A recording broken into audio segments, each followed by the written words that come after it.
Hoy tenemos con nosotros a Guillermo Hermo. Es ingeniero agrónomo y profesional del vino. Hoy nos va a contar su historia tras construir el proyecto de Pazo de Rubianes y el porqué de su reciente salida. Realmente yo cuando entro en el Pazo de Rubianes era una finca que no existía ni como negocio, ni como explotación, ni que absolutamente nada que tuviera que ver con mi formación. Creamos una explotación, una plantación que se convirtió en la más grande de la comarca del Salnés. Llegamos a casi las 20 hectáreas. Yo he tenido la inmensa suerte de, en el año 2015, acompañar a una de las personas que ha dejado una huella más importante en el proyecto, sin duda, pero en mí y el equipo que yo dirigía también, que fue el profesor Stephen Hawking, y nos trasladó una frase que quiero que os quedéis para que cuando tengáis algún momento de flaqueza recapacitéis sobre ella. Él nos dijo: la inteligencia es la capacidad de adaptarse al cambio. Pero tú pasas, y ahora entramos en un tema arduo, que tú contestas si quieres y tal, pero pasas una etapa complicada desde la muerte de Paloma.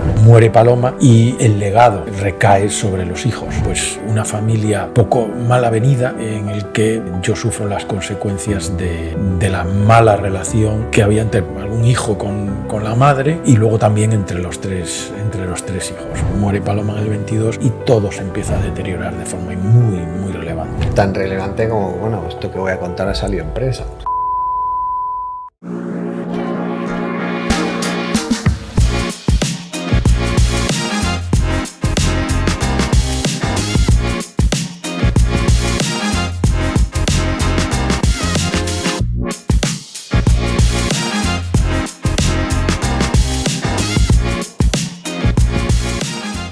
Hola chicos, estamos aquí nuevamente en Puebla de Carabiñal y estamos con un invitado que es amigo íntimo. Nos conocimos en un programa de dirección de empresa alimentaria. Han cambiado mucho las cosas desde entonces, ya lo contará Guillermo Hermo. Y estamos, pues con Dani Simarro, Guillermo Simarro, un servidor, y hoy pues vamos a comentaros pues la vida de un experto en vino, experto en Galicia, don Guillermo Hermo. Entonces, antes de nada, vamos a hacer la pequeña presentación. Vamos a focalizar sobre todo en el punto principal, que es nuestra parte colaborativa con el apoyo al cáncer, pero luego pues define un poquito también para que él sepa, aunque ya se lo he escuchado muchas veces, pero para que también lo sepáis vosotros por qué hacemos este podcast. Guillermo, tú ya lo sabrás, por lo que tengo entendido eres fan número 1 del podcast, teóricamente. No sé si para quedar bien o si realmente te gustan nuestros podcasts, pero nosotros, como bien sabrás, tenemos una parte que donamos a la Asociación Española contra el Cáncer, el 50% del merchandising que conseguimos vender al mes, que de momento pues no son números muy grandes, pero cualquier ayuda es buena, y en el futuro, pues si todo esto sigue bien, me imagino que los números crecerán. Y luego los otros 3 objetivos que hay dentro del podcast, o los iniciales en su momento cuando se creó, eran ayudarnos tanto a José como a mí, que al principio pues éramos 2 en el proyecto y ahora no se ve, pero detrás de cámara pues somos 4 en total, Sergio y Andrea, y luego crear contenido audiovisual que le sirva a mi tío para potenciar su marca personal, la famosa marca personal que tanto se habla hoy en día, y el MI Spain, que son los cursos, los programas que mi tío imparte. Y esos eran los 3 objetivos y finalmente 4 que son ahora. Así que nada. Bueno, pues ahora lo que toca es hablar de Guillermo Hermo y que él se presente. A ver, cuéntanos, Guillermo, ¿quién eres? ¿Qué haces? ¿A qué te dedicas? Bueno, ante todo, muchísimas gracias por esta invitación. Para mí, la relación que yo tengo con tu tío, mi tocayo, es una relación ya de 10 años y que ha sido muy intensa, con sus dientes de sierra, como en todas las relaciones, a la hora de la intensidad de contacto, pero que siempre hemos tenido una gran sintonía y una conexión fantástica. Soy Guillermo Hermo, soy ingeniero agrónomo. Me dedico al mundo del vino, al mundo de la viticultura y el mundo de la parte enológica también desde hace muchos años. De los años 90, finales del 96, es cuando yo me incorporo a este sector, un sector que engancha y que normalmente crea una fidelidad hacia él realmente muy relevante y muy sorprendente, porque nunca crees que te acaba, digamos, absorbiendo de esa manera. Muy bien, bueno, has sufrido una serie de cambios, ¿no? Tu vida en estos últimos meses, ¿no? Con respecto a tu trayectoria. Yo le conozco del Pazo de Rubianes, ¿no? Has estado ahí prácticamente 29 años, ¿no? Me contaste y me Toda contabas, mi vida profesional, ¿no? sí. También en este impasse trabajaste en, bueno, o digamos hiciste el programa de alto rendimiento en el MI, por eso nos volvimos a conocer. La primera vez que nos conocimos, como dije, fue en el desarrollo de empresa alimentaria, en el DEA que hicimos en el programa de Caixanova, no era de San Telmo, San Telmo, bueno, San Telmo y ese, que eran las dos organizaciones. Instituto San Telmo. Y a mí me impresionó mucho Guillermo porque sobre todo yo le detecté unas habilidades tremendas para las relaciones públicas y para la venta. O sea, Guillermo, yo me acuerdo que le vi y automáticamente yo estaba montando el negocio de Furancho en Madrid, de aquella, estaba montando el primer restaurante en Madrid y tal. Y me acuerdo que le dijo, pues a mí me gustaría tener tu vino porque tengo unos productos gallegos 100% y tal. Y oye, pues el Pazo de Rubianes. Y me dijo, sí, pero hasta que no vengas a la bodega no te vendo vino, ¿no? Entonces, ese fue, pero no te preocupes y tal. Ya habló con el profesor del máster y dijo, quiero que todos vayamos a hacer el acto de clausura en el Pazo y tal. Yo cuando fui al Pazo por primera vez fue un absoluto espectáculo, ¿no? De aquella todavía se podía entrar, ¿no? En los salones, pues el jardín botánico que tiene es absolutamente impresionante y el cariño y la pasión que le dedicó Guillermo al proyecto fue algo que cautivó a mucha gente, ¿no? Entonces tú ibas haciendo, como decías, embajadores, ¿no? Del Pazo.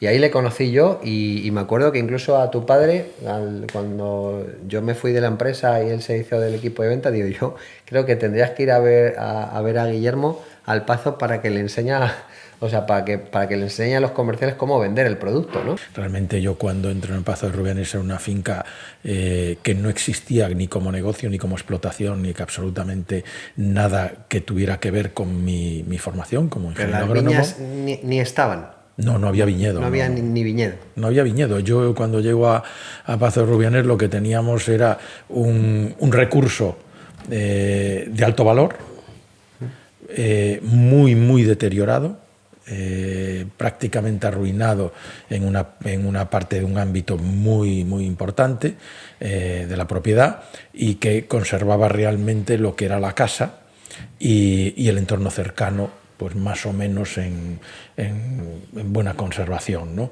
El resto era algo que estaba, pues, después de un largo periodo de abandono, pues estaba muy deteriorado. Tanto el parque botánico como lo que era todo el resto de construcciones anexas y demás.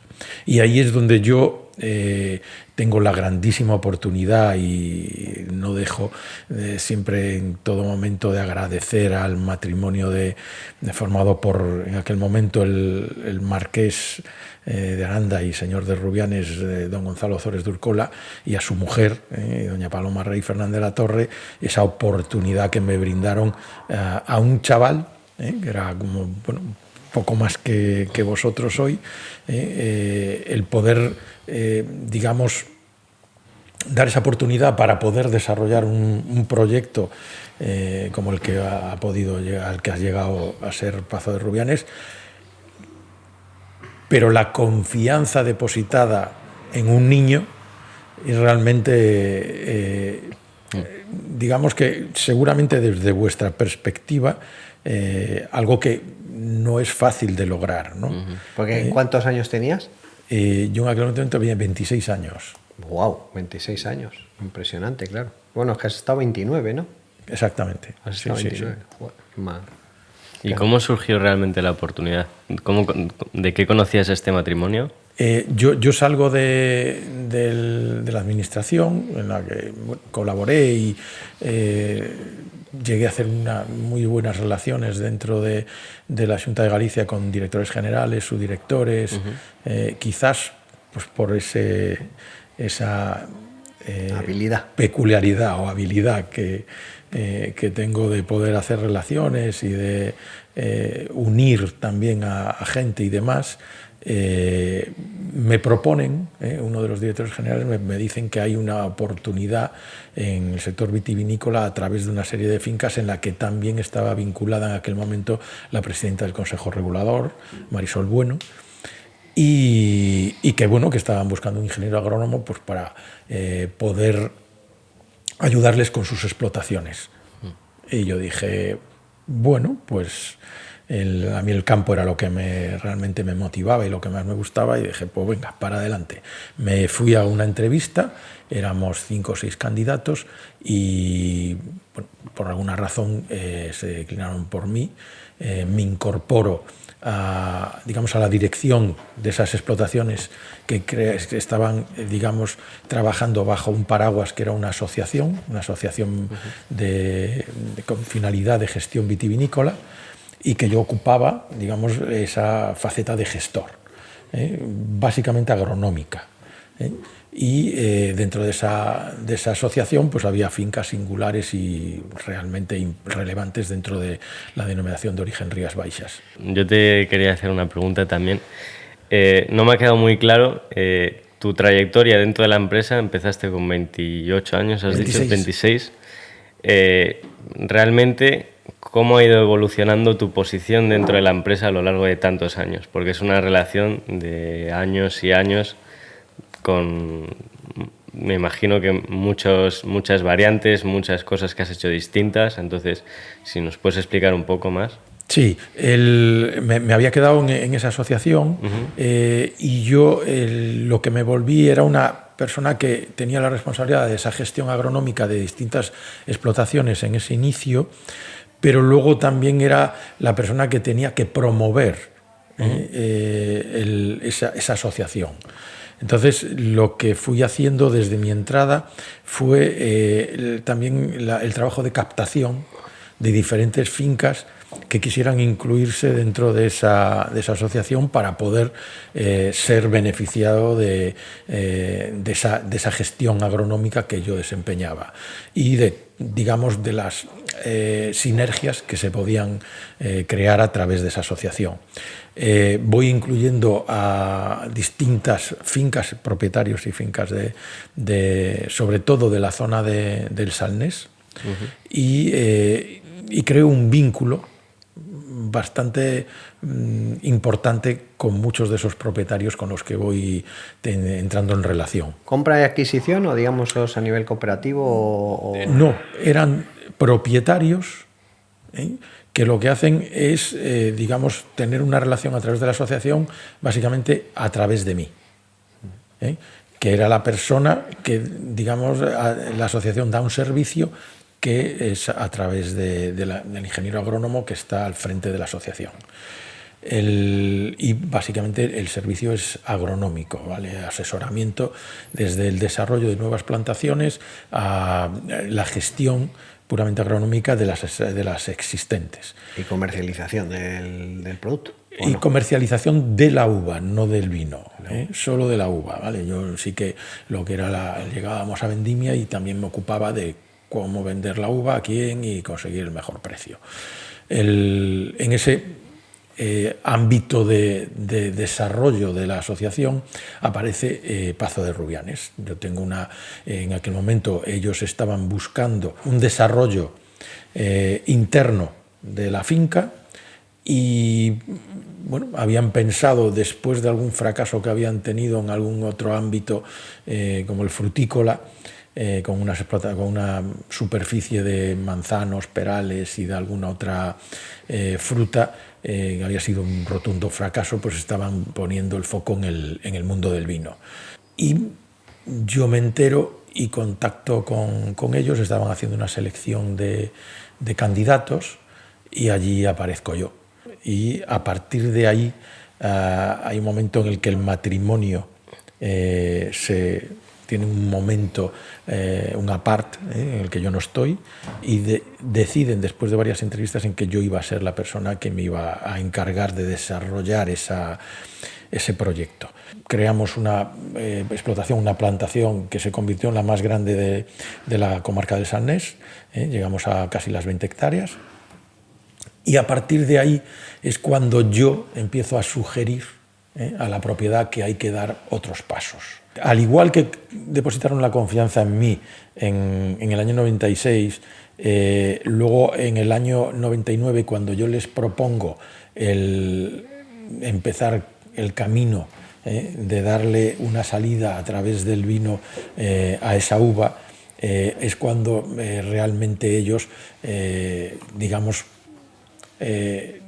no se ven seguros con una persona tan joven para tomar esa decisión y avanzar en la parte de finalizar un producto como el vino y comercializarlo.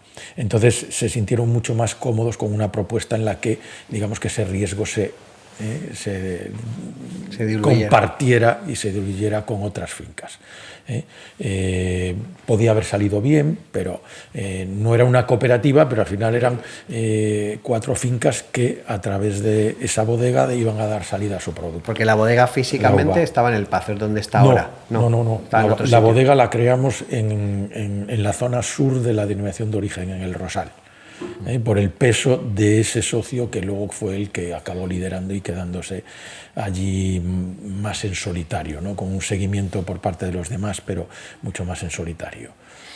En el año 2006 fallece don Gonzalo Zores, y es un punto de inflexión muy importante, porque en ese momento lo que yo esperaba, y quizás todo el mundo esperaba, era que el fallecimiento de don Gonzalo hiciera que todos los planes y todo aquello que se había sentado como base para el proyecto se bloqueara y se repensara, ¿no? Y ahí fue la grandísima sorpresa que yo me encontré cuando su mujer, con una decisión, una determinación increíble, una valentía, un saber hacer y o sea, casi contra todo pronóstico. Absolutamente todo pronóstico. Cuando estaba don Gonzalo parecía que todo... Y cuando falta don Gonzalo es cuando realmente hay esa implosión, ¿no? Absolutamente. Quizás don Gonzalo era más conservador y ella, en ese momento, pues su nivel de compromiso con la finca y quizás después de la muerte de su marido, pues también con su legado, pues se afianza de tal manera que a partir de ahí respalda absolutamente todo aquello que yo empecé a proponerle. También tuvimos un hito muy importante dentro de la finca con los incendios del 2006, que no sé, erais muy jóvenes. Un año. Exactamente. Un año. Pero en el 2006 Galicia sufrió uno de los episodios de incendios más importantes de su historia. Y además que fue un episodio quizás, además de ser muy relevante, fue muy traumático, porque por primera vez esos incendios se dieron muy cerca de las zonas de población y muy en la zona de costa. Yo recuerdo ese mes de agosto como no veíamos el sol durante días. Bajabas toda la AP9 desde La Coruña hasta Vigo y era todo un estado de guerra. Eran llamas por todas partes, incendios, era pánico. Y uno de los incendios, una tarde, se origina más allá de Catoira y con un viento del norte-nordeste incesante, y yo estando con don Gonzalo unos meses antes de su muerte en la finca, en el viñedo, él con gran experiencia en ese tipo de episodios me dice: esta noche tenemos el incendio a las puertas del Pazo. Y yo le dije: hombre, Gonzalo, está a muchos kilómetros, es imposible que llegue, que no lo sofoquen antes de que llegue aquí. Bueno, habrá que verlo, pero esto pinta muy mal. Yo me fui de la finca y a la 1:00 de la mañana me sonó el teléfono y me llama él y me dice: oye, vente, porque estamos ya sitiados por las llamas. Y así fue. Yo me llevo a la finca, lo recojo a él y bueno, la situación que vivimos era dantesca. O sea, ¿Se quemó toda la viña? Se quemó una parte de la viña, pero lo que sí se quemó fue una parte importante de todo el bosque de la finca y amenazando también a una parte importante del jardín. Ahí estuvimos trabajando con los medios que teníamos, pidiendo ayuda, pero había tal nivel de incendios y los medios eran absolutamente limitados e insuficientes. Y fue muy, muy difícil contener las llamas para que no se llevase el parque botánico, que era lo que realmente era más relevante a la hora de preservar y de proteger, y la casa también. Llegaron algunos medios de extinción, pero los medios de extinción, lógicamente, lo que veían como prioritario era proteger la casa. Y recuerdo muy bien cómo Gonzalo vehementemente les decía que había que salir de la zona de la casa, y los de incendios decían, bueno, pero ¿cómo vamos a dejar que se queme la casa, ¿no? La prioridad aún hoy siempre es que no se quemen viviendas, ¿no? Y don Gonzalo, recuerdo muy vehemente que les decía, oye, si se quema la casa, se quema y ya la reconstruiré, pero si se quema el parque botánico, esto necesita otros 300, 400 años para poder obtener algo igual. Hay que tener en cuenta que el Pazo tiene también un nivel, un valor patrimonial impresionante. Sí, pero claro, tenía toda la razón. Reconstruir y recuperar el Pazo era cuestión de poner dinero y un tiempo se podría recuperar. El parque botánico era absolutamente imposible, por lo menos para varias generaciones. Y recuerdo que un responsable de incendios le contestó, pero mire, don Gonzalo, su madre está dentro de la casa y es que no quiere salir. Y dice, mi madre es mayorcita, ella sabrá lo que hace. En aquel momento su madre tenía 104 años. Coño. Y realmente no quería salir de la casa.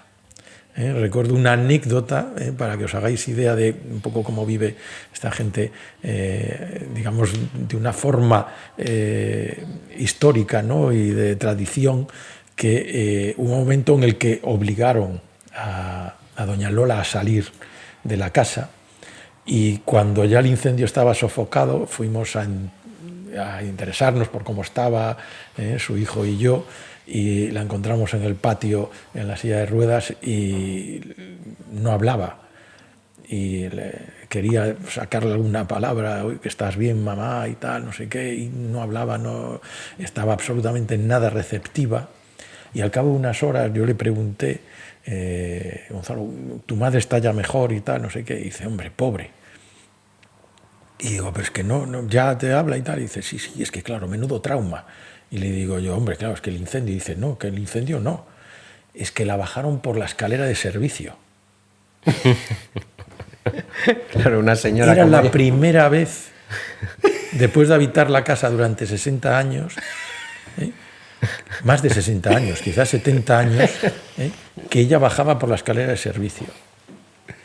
O sea, imagínate el shock que pudo suponer para ella, que es algo que a nosotros, su nuera, Paloma, la escalera de servicio la usaba constantemente. Y decía, pero por Dios, ¿cómo puede ser?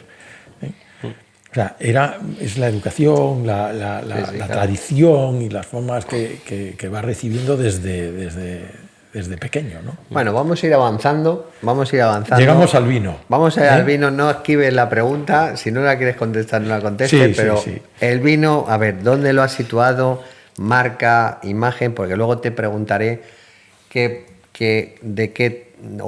tres consejos podrías dar para hacer una gran marca, teniendo en cuenta los 29 años de experiencia que tienes en construir la marca del Pazo de Rubianes, etcétera, etcétera.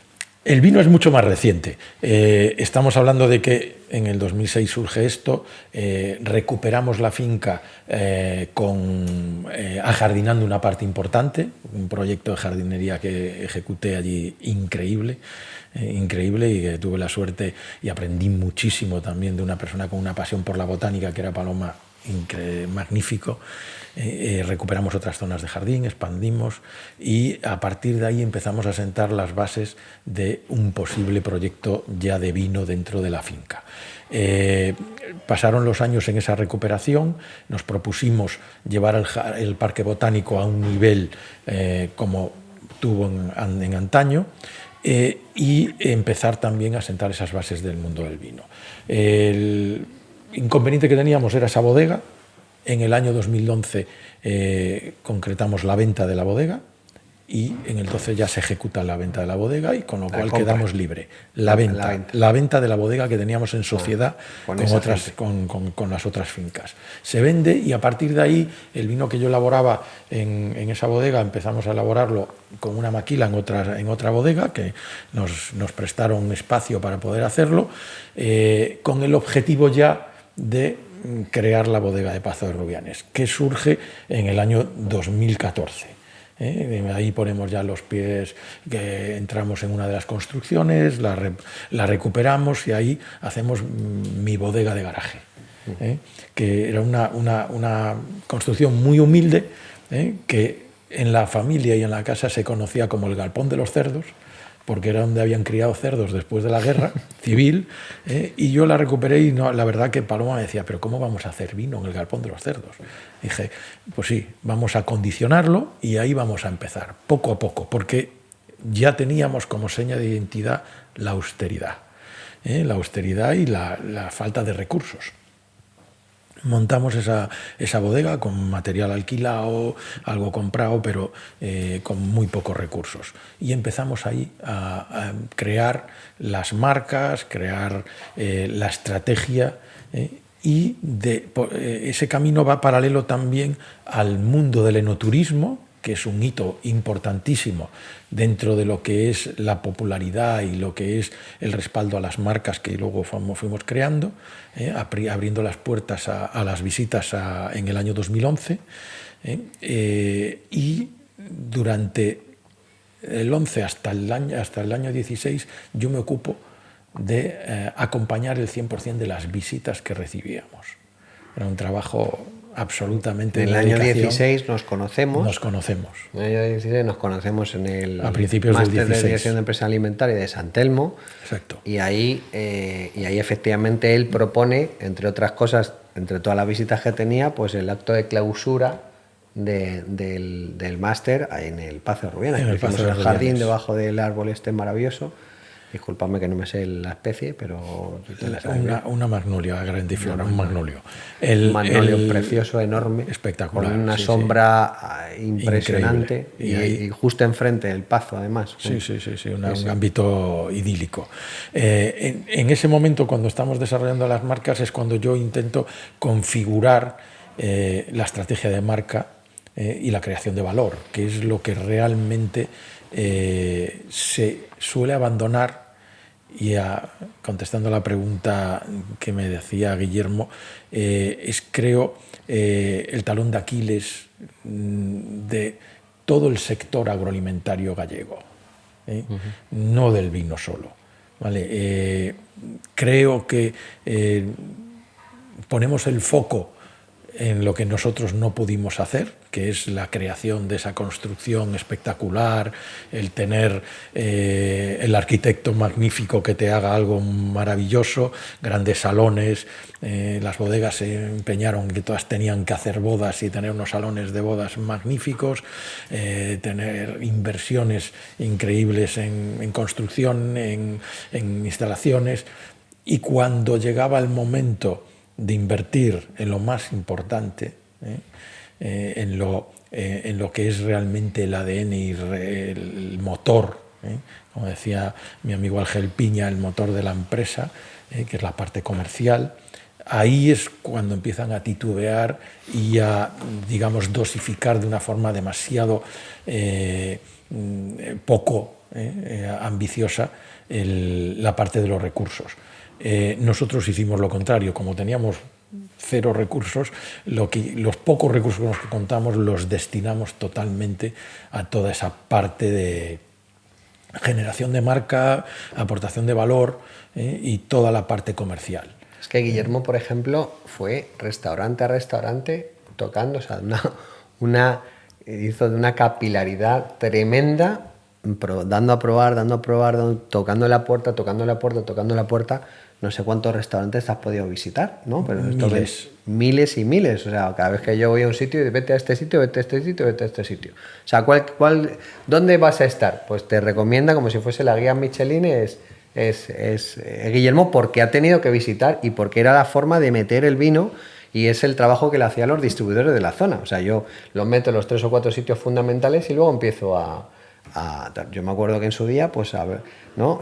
Cuando nos conocimos, ¿vas tú a Don Miguel? Pues, pero espérate que voy ahí, díselo y tal, no sé qué es cuánto. El restaurante más, digamos, relevante de la zona aquí de Pobra, donde estamos, pues ahí fue y toqué la puerta, lo dio a probar y ahora vende un montón. Muchísimas botellas, ¿no? Sí, sí, sí. A mí particularmente cuando bebía, que ya sabes que ya no bebo, pero cuando bebía me encantaba García Camaño, ¿no? García Había Camaño. tres marcas, creo que luego sacasteis una cuarta, ¿no? La de Paloma. Exactamente, ¿no? exactamente. Al final lo que... 1406, ¿no? Era la 1411, 1411, que es el vino preferido de Pablito de Pablito, en el Don Puebla, Miguel. sí. Al final lo que hicimos a la hora, somos uno de los últimos actores en llegar a la denominación de origen.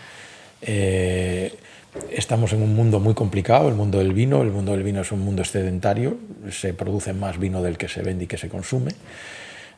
Una parte importante del vino pues se destila, en el caso, por ejemplo, de los brandies, pero tiene un destino muy concreto y muy loable y que aporta mucho valor, pero luego hay una parte muy importante de vino que se destila para alcohol industrial. Para alcohol industrial. Para alcohol industrial, sí, hay realmente necesidad de destilar y de hacer desaparecer. Cuando va a alcohol industrial, lo que se hace es que tiene una subvención. Entonces es la forma de que no se pierda. El tema está en que en una situación, en un sector en el que te encuentras con esa situación, en la que hay centenares de miles de marcas, de actores, de bodegas.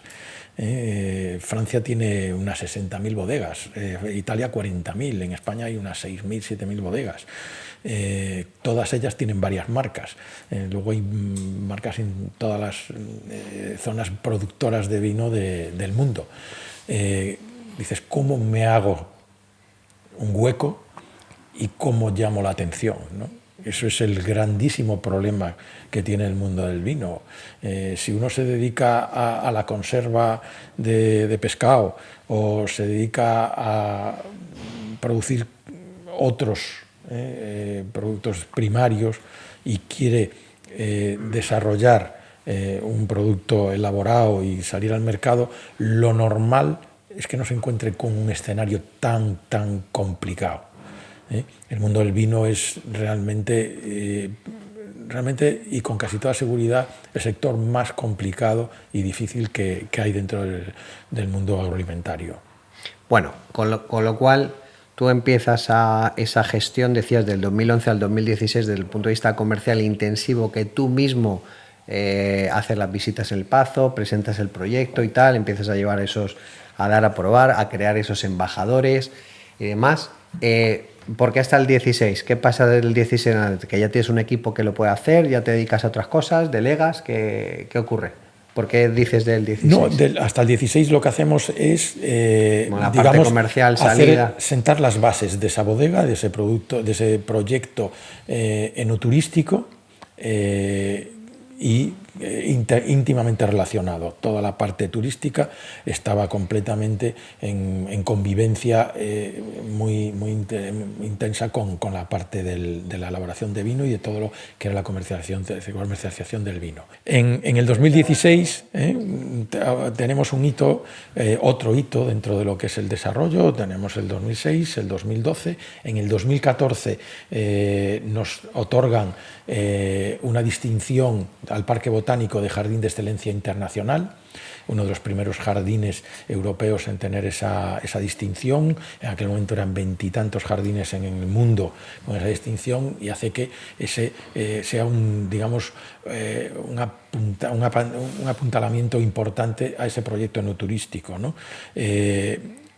Nosotros nos respaldábamos mucho en la parte enoturística con ese parque botánico y vamos avanzando con el mundo del vino. La red comercial en el 2016 es cuando tiene ese punto de inflexión y se relanza de una forma muy importante. Empezamos a tener una cierta relevancia. O sea, ya ha hecho pozo, es decir, del 11 al 16 ya ha hecho pozo, ya está introducido el vino, ya lo conocen. No, hemos llamado la atención.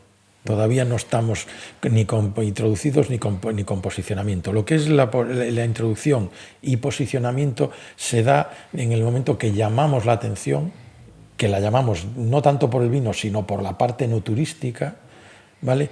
Y a partir del 2016 empezamos a tener, bueno, algo más de puertas abiertas dentro de la red comercial.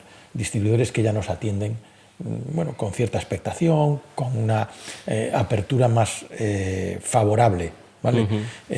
Y ahí eso va incrementando entre el 2016 y el 2019. En el 2018 nos dan la primera distinción importante a los vinos con el primer premio del Albariño, que recibimos a la añada 2017. Eso nos catapulta de forma ya muy importante. ¿Por qué? Porque hasta el 2018 el reconocimiento y la relación que tenía Pazo de Rubianes con el entorno y con, digamos, el mundo era más como el mundo de la camelia, un parque botánico, un pazo, pero nada que ver con un gran viñedo, pero no con un vino, ¿vale? Nadie, al nombrar la finca, nadie lo relacionaba realmente con el vino. A partir del 2018 es cuando ya empieza a sonar, empieza a aparecer. Ahí estábamos ya con 3 vinos, Pazo de Rubianes, García Camaño y 1411, con una estrategia de marca en la que todo gira en torno a la historia del Pazo. 1411, el año de fundación de la finca, García Camaño, el fundador, procedente de esta zona, del Barbanza, con su casa principal hoy en Portodosón, antiguamente en Noya, en Nebra, donde tiene ahí su casa principal, y que también es a su vez el fundador de la villa de García Camaño, que hoy se llama Villa García. Y Pazo de Rubianes, que es el nombre con el que bautiza García Camaño al Pazo, por estar en el lugar de Rubianes, donde ostentaban una torre fortaleza. Y finalmente aparece el vino Paloma, que básicamente es un... Ese ese yo ya no lo reciente. recuerdo, porque yo ya había dejado de beber cuando probé. Eso hace 2 años o 3, ¿puede ser? Un poco más, pero es una elaboración que hacemos la primera en el 2019 y básicamente se integra dentro de la estrategia de marca y de todo lo que tiene que ver con la parte de los vinos de Pazo de Rubianes, pero digamos más como un reconocimiento a la persona. Yo lo que quería era, al margen del reconocimiento que con palabras y hechos yo siempre trasladé al matrimonio que apostó por mí y que me brindó esa magnífica oportunidad para desarrollar una grandísima carrera dentro del ámbito agronómico, ¿no? Como ingeniero agrónomo, con esa, digamos, generosidad, también hacer algo que perdurara en el tiempo, ¿no? Y ahí fue realmente el hacer una elaboración que reuniera, digamos, un poco los valores de esa persona, de Paloma. Era limitado, así como 1411 eran 1411 botellas. ¿Paloma era también limitada? ¿Era una edición limitada o no? Exactamente. En el caso de 1411 eran 3.200 litros que se embotellaban en 1.411 botellas y 1.411 Magnum. Que en la suma es los 3.200 litros, que era el depósito en el que se elaboraba, ¿no? Un solo depósito. García Camaño siempre también era una edición limitada, y en el caso de Paloma lo que hacíamos era una crianza en ánfora de terracota, con una microoxidación, que lo que lográbamos era pues ese carácter de tierra, de solera, de compromiso, ¿no? Y de diferenciación que realmente tiene el vino y que sigue teniendo, y que se elaboraba y se embotellaba en honor a la persona. ¿Y ese depósito cuánto tenía de litros? Ahí hacíamos solo 1.000 litros. 1.000 litros. Porque una ánfora es, digamos, es una vasija de barro grande, ¿no? Es una vasija de barro, y lo hacíamos en 4 ánforas de 250 litros. Hola, ¿qué tal? ¿Cómo estáis? Como de costumbre en el podcast, hacemos una pequeña pausa para explicar que el 100% de los beneficios que se obtengan gracias a la venta del merchandising que tenemos, es decir, el polo, la camiseta, la gorra, la bolsa y las tazas que hemos añadido hace poco, irán destinados a la Asociación Española contra el Cáncer. Así que nada, os dejamos también el enlace de la web para que podáis comprar todos estos artículos. ¿Y tienes algo más que añadir? Que si no os quedan muy bien las tallas, pues que siempre tenéis un sobrino gordo o un tío delgado y, hombre, pues que no lo devolváis porque siempre es un engorro. O si no, pues directamente pues podéis comprar una taza o una gorrilla o una bolsa, que no hace falta que tenga una talla específica. Y eso es todo. Os dejamos con el podcast. Chao. Hasta luego. Bueno, llegado al año 24, cuando ya te dan el mejor reconocimiento al mejor vino gallego, bueno, gallego no, albariño, ¿no? Mejor vino albariño. No, mejor vino blanco de Galicia. Mejor vino blanco de Galicia, otro reconocimiento más, aunque tú ya tienes embajadores, ¿verdad? Por toda España, prescriptores, como dices tú, que son pues chefs muy reconocidos en todas partes de España, me consta, ¿vale? Y grandes restaurantes con solera, con estrellas Michelin, etcétera, ¿no? Pero tú pasas, y ahora entramos en un tema arduo, que tú contestas si quieres y tal, pero pasas una etapa complicada, yo creo que desde la muerte de Paloma, ¿no? En el Pazo. Exactamente, ese fue otro hito, el penúltimo, ¿no?, que se diría, en la historia reciente del Pazo de Rubianes, a la que he estado ligado, primero al lado de los dos, del matrimonio, y luego al lado de Paloma. Que es realmente, pues, a mi pesar y no buscado, pues nos convertimos en los protagonistas. Ella en la última etapa ya más retirada, pero yo en la primera línea y manteniendo ese protagonismo hasta el último minuto. Muere Paloma y el legado del matrimonio pues recae sobre los hijos. Y bueno, pues una familia poco mal avenida, en el que yo sufro las consecuencias de la mala relación que había entre parte de los hijos, algún hijo con la madre, y luego también entre los tres hijos, una relación muy, muy mala, que pues tú conoces lo que es una empresa familiar. Las empresas familiares siempre son complicadas, pero cuando hay dificultad en el trato y problemas de relación, se complica todo muchísimo más. Y si además tenemos personas que nunca han vivido el proyecto, nunca han tenido relación con el proyecto, ni han sentido los colores, como se suele decir, ¿no? Sí. Y no han tenido nada que ver con el sacrificio y el compromiso que requiere y que supone un proyecto de este tipo, pues tienes, digamos, el cóctel perfecto para que todo estalle y que los problemas se empiecen a crecer de forma importante. Muere Paloma en el 22 y todo se empieza a deteriorar de forma muy, muy relevante. Tan relevante como, bueno, esto que voy a contar ha salido en prensa. O sea, te llegó a agredir, ¿no?, un miembro de la familia, ¿no?, y salió en la prensa, tuvo orden de alejamiento. Es decir, yo no sé cómo has podido aguantar todos estos tiempos, ¿no? Porque es bastante reciente tu salida, ¿no? Yo tampoco. Realmente esto me lo han preguntado muchas veces y sobre todo últimamente, ¿no? Gente que me conoce mucho. Al final la situación que había era conocida, ¿vale?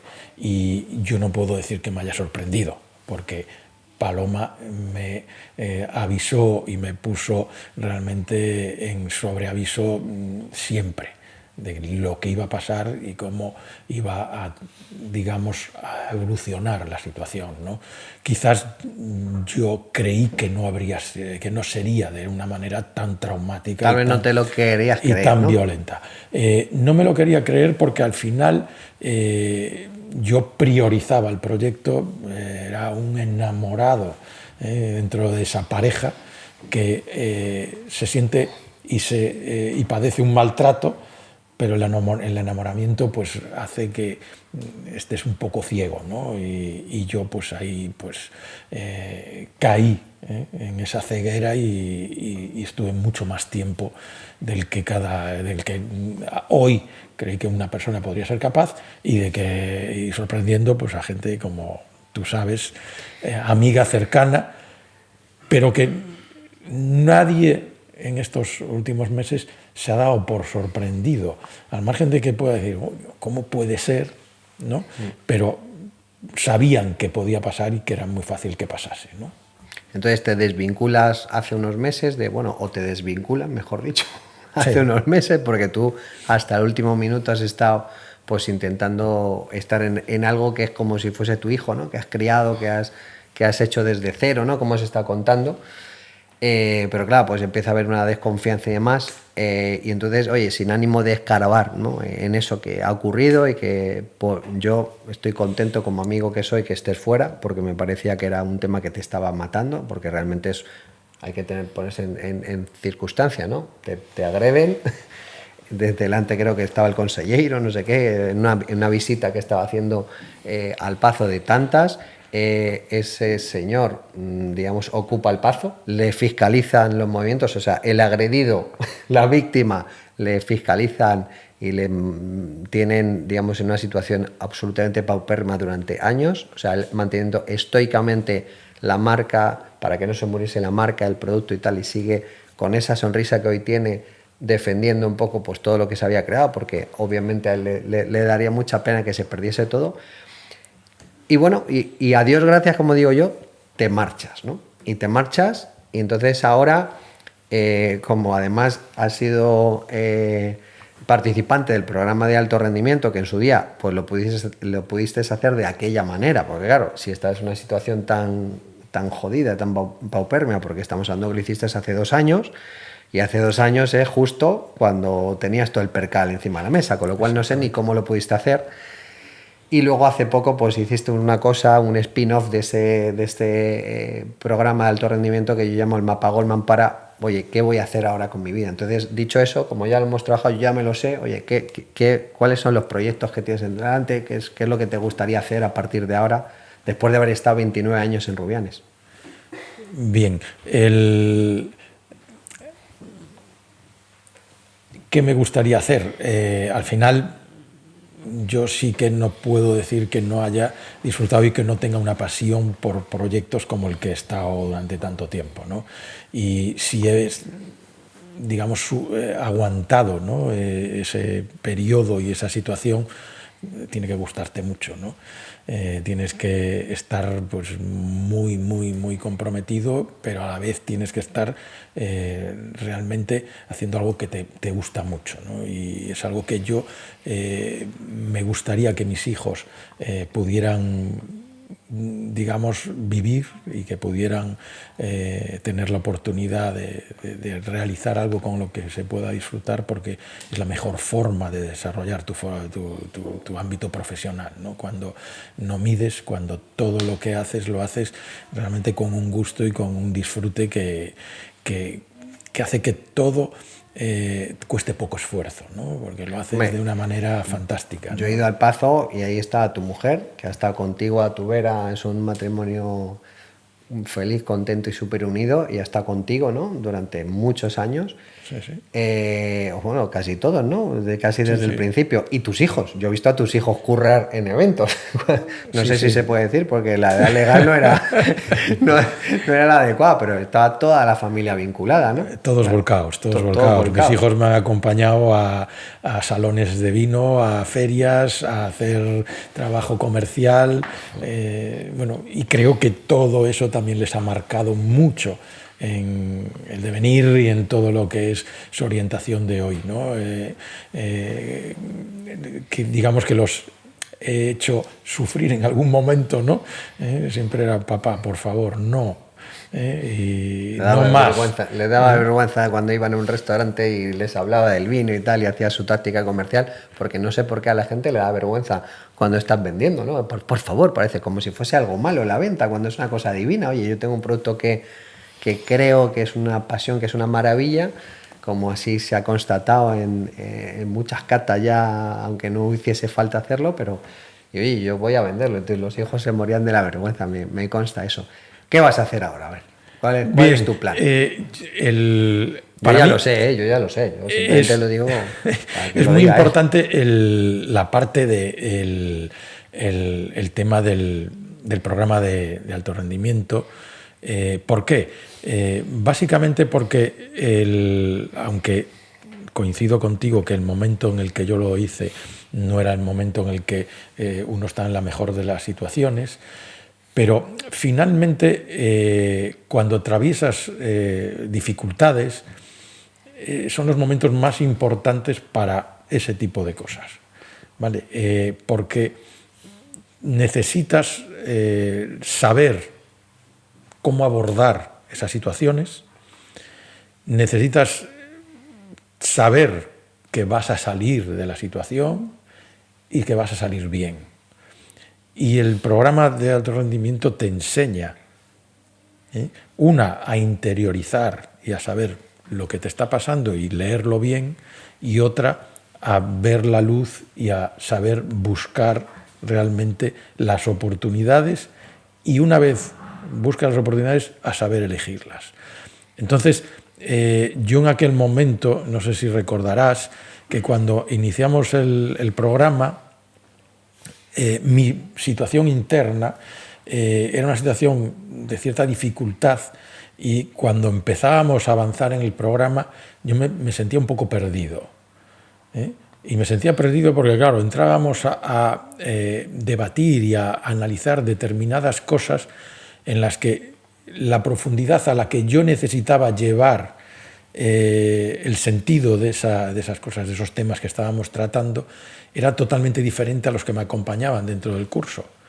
Y me frustraba el ver cómo los demás avanzaban y yo me veía bloqueado, porque decía yo, el propósito, decía, coño, el propósito, pues habrá que ver bien cuál es mi propósito. ¿Qué pasa? Que hay que diferenciar una cosa, y gracias a Guillermo, lo hablábamos antes fuera de cámara, que cuando tú haces un programa de alto rendimiento, eficacia, productividad personal, parte de una base que la mayoría de la gente que lo hace tiene un proyecto, o tiene una empresa, o tiene ya un fin. Entonces, pues tú implementas una serie de acciones para maximizar, ¿vale?, lo que ya estás haciendo. En ese momento, Guillermo, claro, estaba ya pensando qué voy a hacer, porque donde estoy no me quieren, o donde estoy me están atacando, de aquí me tengo que ir. ¿Qué vas a hacer, Guillermo? ¿Qué voy a hacer? Pues lo que me apasiona y lo que me gusta. Yo soy una persona de la tierra, del terruño, soy una persona de Galicia.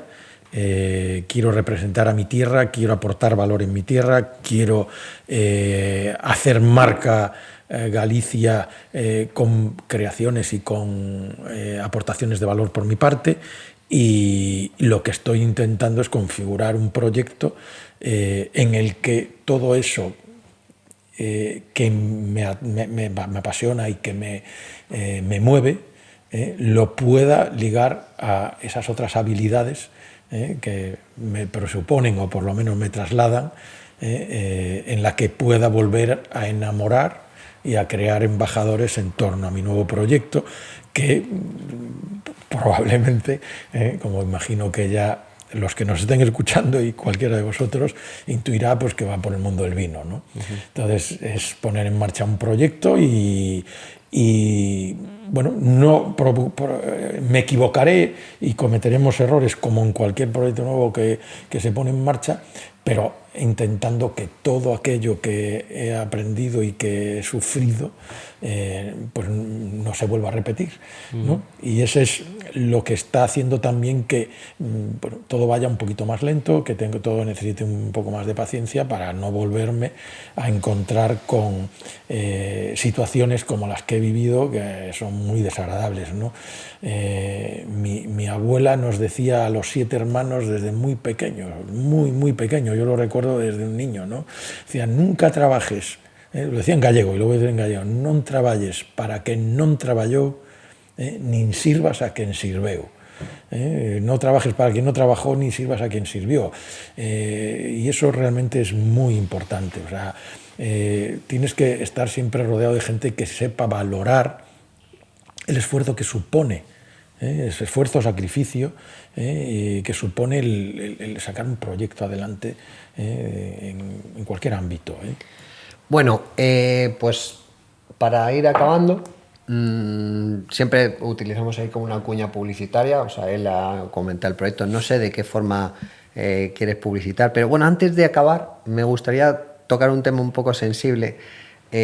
Tú conoces a mucha gente, entonces lo has pasado muy mal, y yo también quería que él tuviese la oportunidad un poco, a mí me consta que te ha costado llamar a la gente porque ha pasado un estrés postraumático impresionante y entonces no cogía el teléfono. Yo siempre le decía que yo no me lo tomo como personal, yo a lo mejor le he llamado 12 veces y me ha cogido 4. Entonces, cuando luego, últimamente ya me empezó a coger más, pero yo no desistía porque sabía todo lo que estaba pasando. Entonces, ¿qué te gustaría decirle a la gente que te está viendo ahora y dice, coño, le he llamado yo 4 o 5 veces y no me ha cogido el teléfono?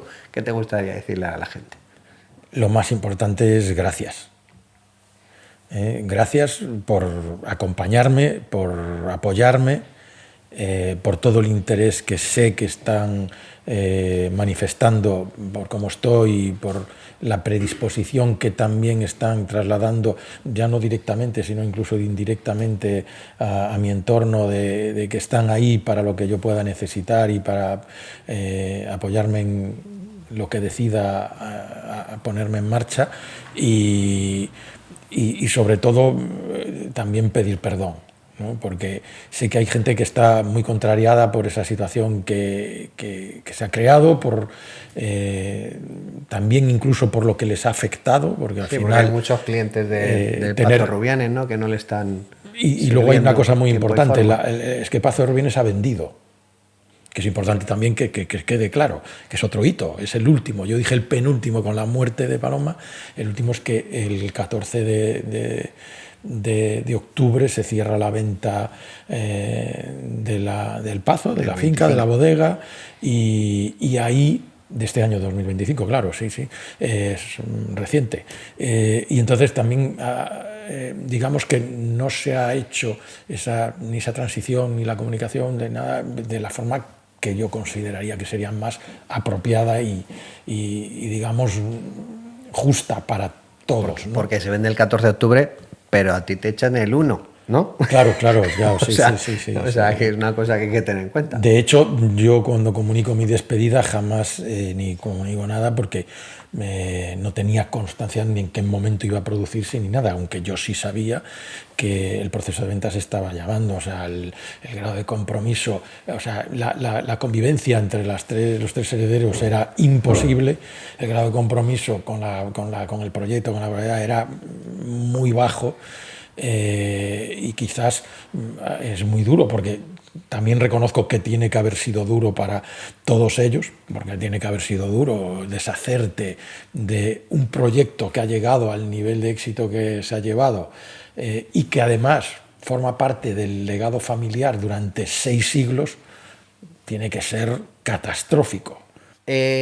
Vas a estar vinculado con el mundo del vino, ya les has explicado a las personas que te quieren, que son muchísimas, distribuidores, gente del gremio, comerciantes, hosteleros y demás, qué es lo que ha pasado, entendemos y esperamos que lo entendáis.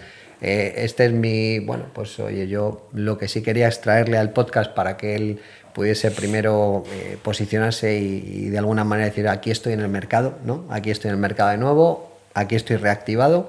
Y no sé si quieres comentar algo antes de acabar, Dani. No, yo simplemente darte las gracias, Guillermo, por haber venido y contado tu historia y haberte atrevido, que me imagino que pues estaba siendo complicado. Y eso, darte las gracias simplemente y me ha encantado escucharla. Yo quiero finalizar con algo que quiero transmitiros a los 4 y lógicamente a Guillermo, que Guillermo ya ha pasado ese camino. Y yo he tenido la inmensa suerte de, en el año 2015, acompañar a una de las personas que ha dejado una huella más importante en el proyecto, sin duda, pero en mí y el equipo que yo dirigía también, que fue el profesor Stephen Hawking, fui el último español en acompañarle en España, en una visita en España en octubre del 2015. Y él, después de pasar unas largas horas con nosotros y disfrutar de una magnífica visita, y que logramos también que se quedase a comer y que comiera con nosotros y que estuviera compartiendo unos productos gallegos maridados con el vino. Para que sepáis, el otro día escuchaba a alguien que decía que no comía, ni que se alimentaba por una sonda. Eso no era cierto. Stephen Hawking comía y bebía.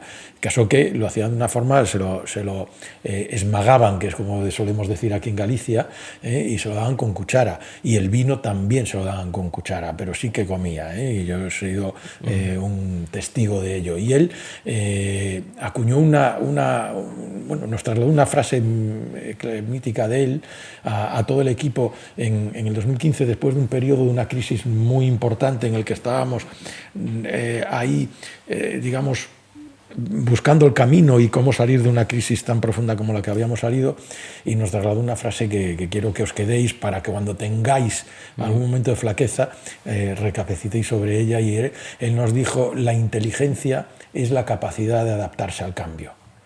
Y con eso lo dejo, porque a mí me ha valido todo el periodo y me ha ayudado y me ha respaldado mucho, sobre todo en los momentos más difíciles.